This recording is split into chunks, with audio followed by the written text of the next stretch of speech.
All party meeting बुलाते क्यों नहीं आप लोग? सर्वदलीय बैठक बुलाते क्यों नहीं? सारे विपक्ष के लोग कह रहे हैं, हर्षवर्धन जी बहुत वरिष्ठ हैं, वो भी कह रहे हैं कि ये होना चाहिए, बावजूद इसके आप लोग नहीं बुलाते। सर्वदलीय बैठक बुला पेट्रोलियम मंत्री इनकी क्या दिक्कत है आपको ऑल पार्टी मीटिंग बुलाने में?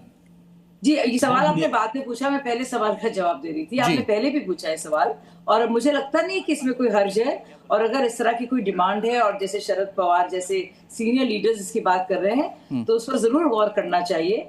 लेकिन मैं आपसे ये बताना चाह रही हूँ कि बोलिए विक्रम लोहिया जी।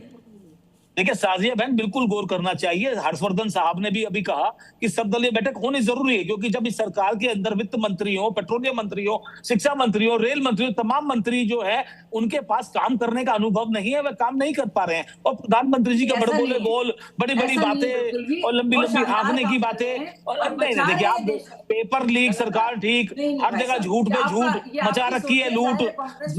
साजिया बहन आपने देखिए प्रधानमंत्री जी बोलते हैं हमेशा झूठ, अब मचाई हुई है लूट।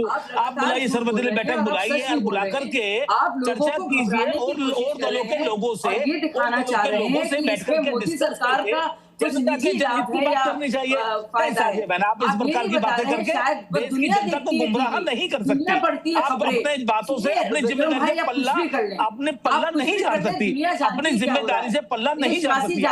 आपको पल्ला नहीं झाड़ने देंगे। सर्वदलीय बैठक होगी, बड़े बड़े नेता आएंगे। सर सुझाव क्या है आशुतोष कर्नाटक जल्दी से? मेरा देखिए आखिरी सुझाव यह है कि एक आपको इंपोर्ट को कम करना ही चाहिए, डोमेस्टिक प्रोडक्शन बढ़ाइए, या आप इंपोर्ट ऑयल गैस इस रेट पे लेके आइए। ऑयल कम से कम 65-70 जैसा यूएई से immediately you can talk 1 million barrel आप ला सकते हैं। दूसरा, जहाँ तक कंजर्वेशन की बात है, कंजर्वेशन तो हर हालत में हमको करना चाहिए, चाहे वो सोने का हो, चांदी का हो, खाने का हो, समय का हो या धन का हो, कंजर्वेशन वो करना चाहिए। थर्ड, 45% हमारा ट्रांसपोर्ट सेक्टर में जाता है, तो एक एलएनजी ट्रकिंग, एक सरकार ने एमओपीएनजी ने बोला था कि 1000 स्टेशन बनाएंगे जहाँ पे ट्रक जो है एलएनजी से चलेंगे, तो वो उसको जरा एक्सपेडाइट किया जाए।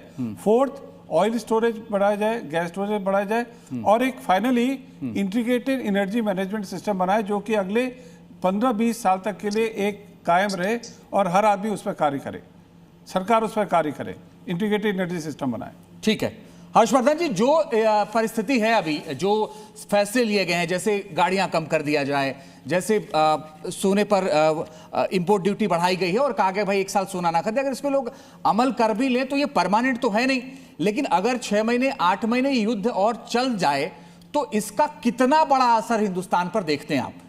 बहुत बढ़िया बात कही है। देखिए अंजीत जी, मैं इस पर यही कहूंगा कि अगर ऐसा कुछ हुआ तो हमें सचमुच अपने जीने का तरीका बदलना पड़ेगा। और मैं देख रहा हूं कि सरकार कई चीजों पर उस तरफ लोगों को पुश भी कर रही है और हम उसकी तैयारी भी कर रहे हैं।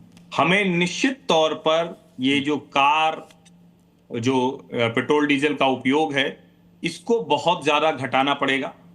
हमारी अपनी एक्टिविटीज को इस तरह से करना पड़ेगा कि इकोनॉमिक एक्टिविटीज पर बहुत ज्यादा असर न पड़े। और देखिए, मैं ये बार बार एक बात और कह रहा हूं, प्रधानमंत्री जी ने अपील की, निश्चित तौर पर वर्क फ्रॉम होम जो कुछ हो सकता है वो संभव है, लेकिन वर्क फ्रॉम होम 20-30% मैक्सिमम कर सकते हैं जी। जो वर्कर है, जो लेबर है, जो मतलब जहां भी आप जाकर फैक्ट्री में आपको प्रोडक्शन करना हो, घर से नहीं कर सकते हैं, जहां ऑनलाइन हो सकता है जी। तो कुछ समय के लिए अगर ये स्थितियां बढ़ेंगी तो संकट बड़ा हो सकता है। और पेट्रोल के दाम 150 रुपए तक भी जाते हुए मुझे बहुत आसानी से दिख रहे हैं अगर ये हालात चलिए हर्षवर्धन जी, आपने लोगों को थोड़ा डरा दिया आपने लोगों को।